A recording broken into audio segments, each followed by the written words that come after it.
Kalimantan Timur sebagai daerah yang telah ditetapkan menjadi lokasi ibu kota negara yang baru. Secara politik kita menyambut gembira kalau daerah-daerah yang berada di sekitar pusat ibu kota negara tidak mengimbangi rencana pembangunan ibu kota negara, suatu hari bisa menjadi masalah. Kalimantan Timur salah satu daerah yang dapat diandalkan. Samarinda itu punya luas 718 km persegi. Luas wilayahnya ya? Wilayahnya. Itu lebih luas dari DKI Jakarta.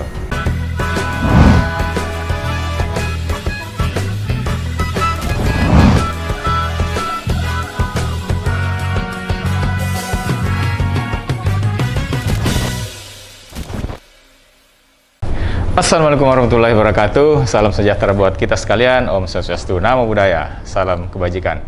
Kita jumpa kembali di podcast Aspek Sindo Menyapa bersama Membangun Maritim Indonesia. Sahabat Aspek Sindo, senang sekali rasanya podcast kali ini kita menghadirkan tamu istimewa kita. Beliau adalah wali kota yang sekarang akan menjadi tuan rumah nanti ya. Ini tentu kita butuh seperti apa kesiapan beliau untuk menyambut ibu kota negara nanti ya. Nah tentu kita akan penasaran nih seperti apa strategi beliau untuk persiapan-persiapan itu.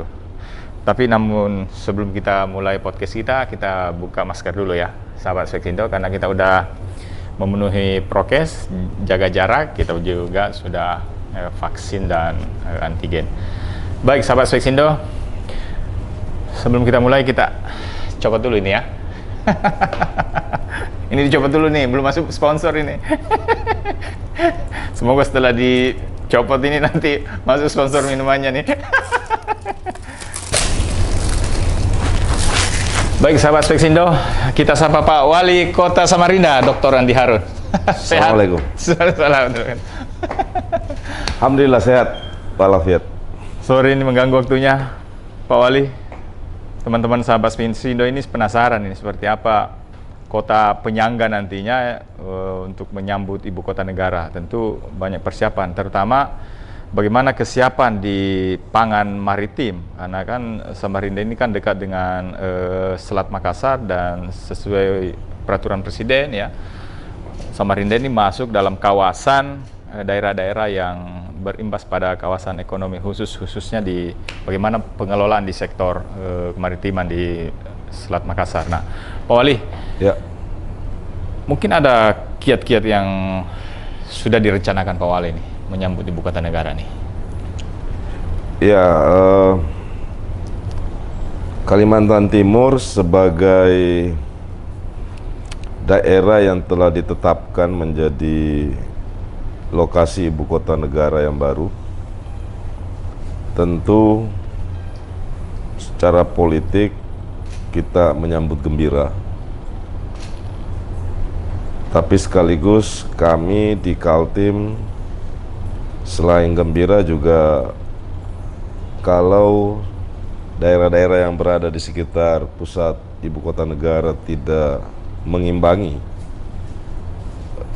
rencana pembangunan ibu kota negara, suatu hari bisa menjadi masalah.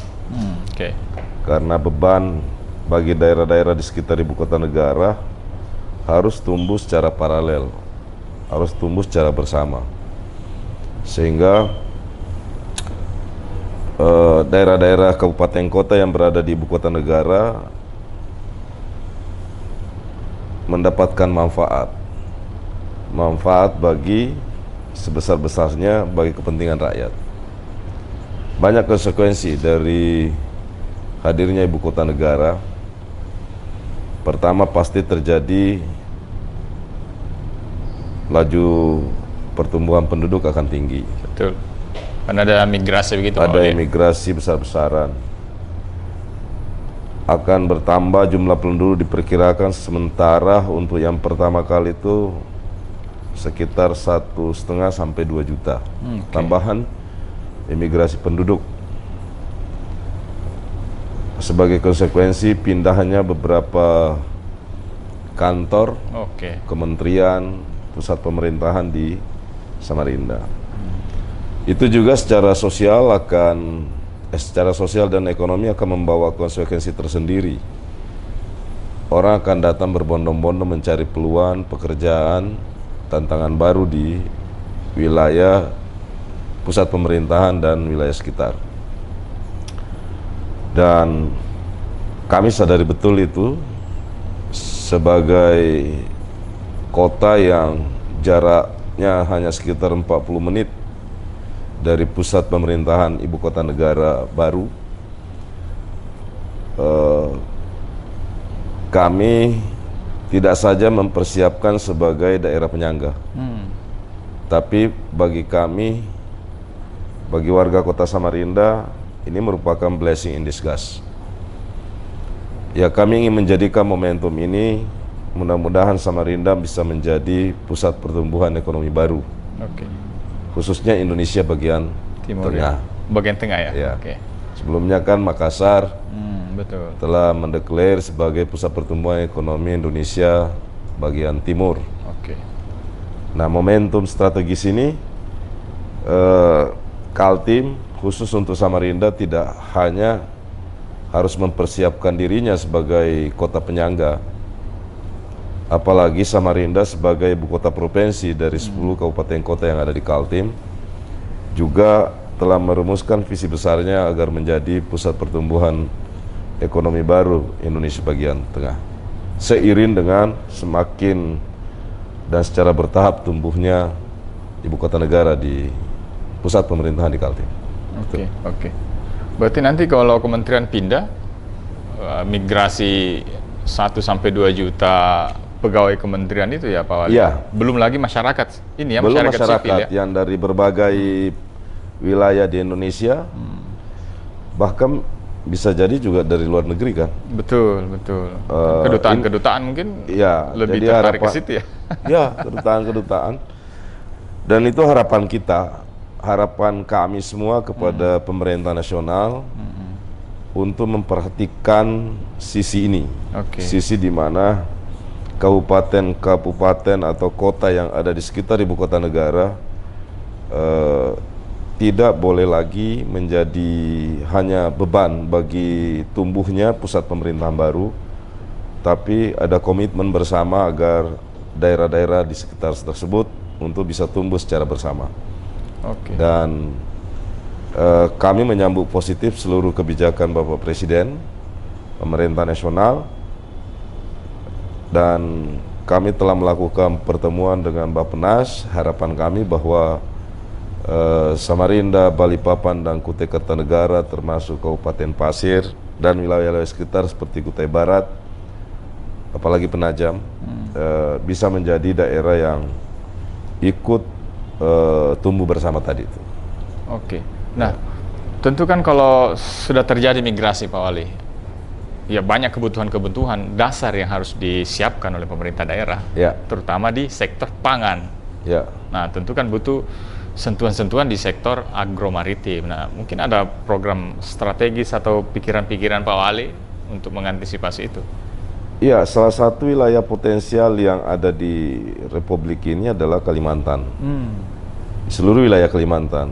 Dan karena ibu kota negara ini ada di Kalimantan Timur, mapping untuk pelayanan cadangan pangan nasional kita, Iya. Kalimantan Timur salah satu daerah yang dapat diandalkan. Samarinda itu punya luas 718 km persegi. Luas wilayahnya ya? Wilayahnya. Itu lebih luas dari DKI Jakarta. Oke. Kalau nggak salah DKI Jakarta itu sekitar 716-an. Betul. Kita 718 km persegi. Yang tidak saja dikelilingi oleh sungai atau dibelah oleh Sungai Mahakam, salah satu sungai terbesar di Indonesia. Betul. Tapi juga dikelilingi oleh wilayah laut dan Perairan laut pesisir. ya? Ya. Oke. Jangan salah loh, salah satu sumber energi nasional itu bersumber dari Kalimantan Timur. Ada sebuah daerah, wilayah perairan laut di sekitar Samarinda, tepatnya berada sekian mil dari Kutai Kartanegara, itu adalah lokasi di mana menjadi pusat transportasi internasional untuk pengangkutan batu bara. Itu mulai membelah Ya, di ujung daerah ini, Samarinda.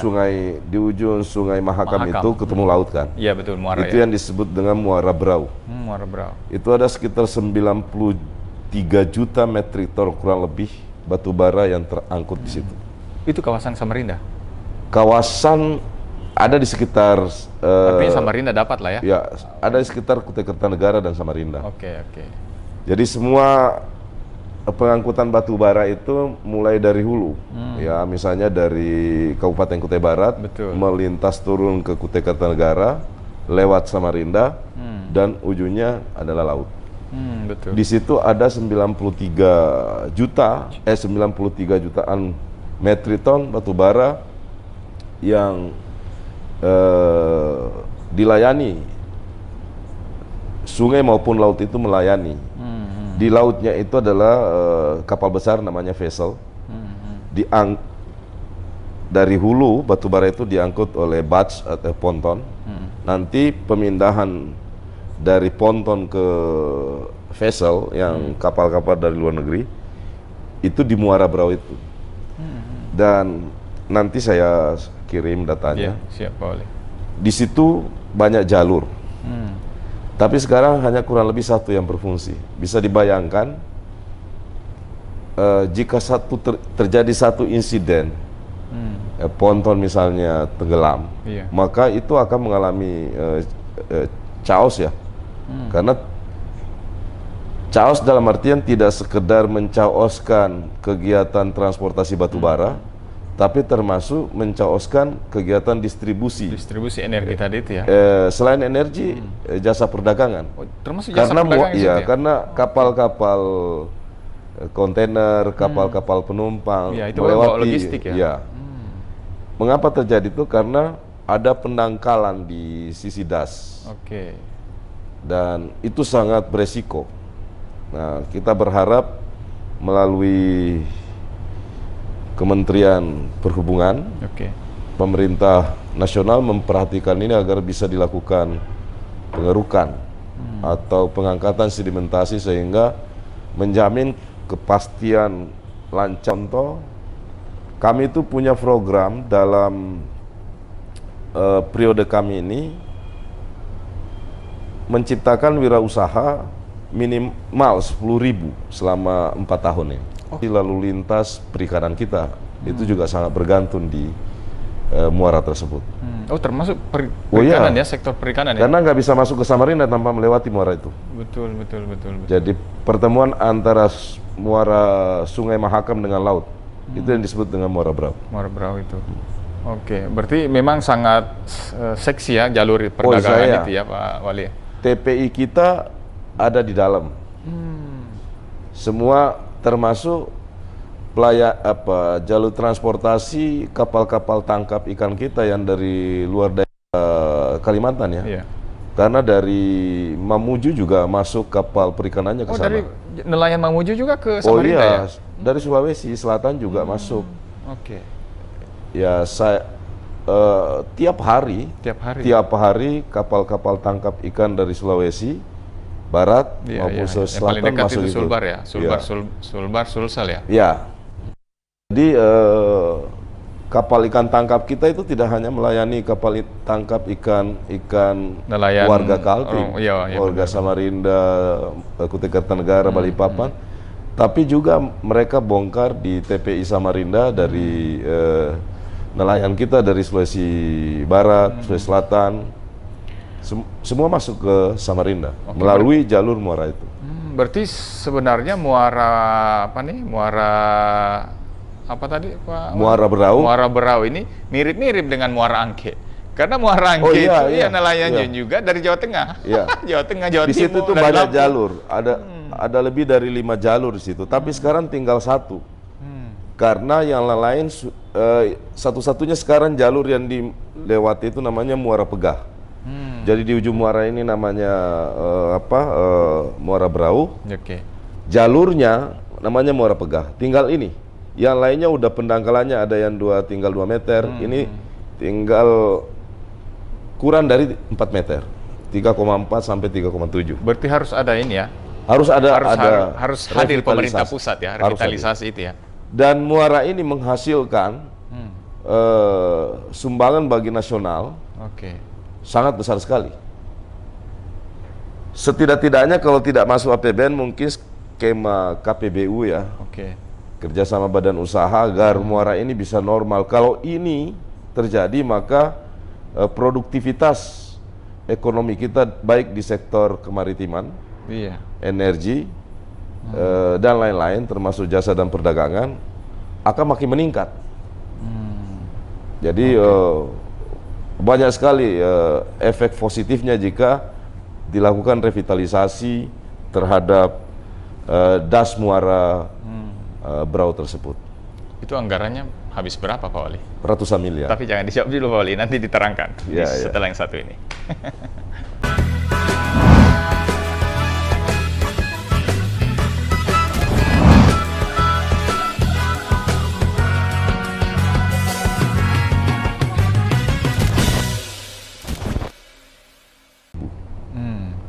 Oke. Itu berapa triliun?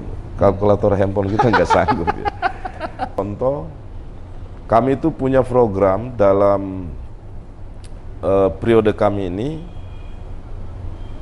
menciptakan wirausaha minimal 10.000 selama 4 tahun ini.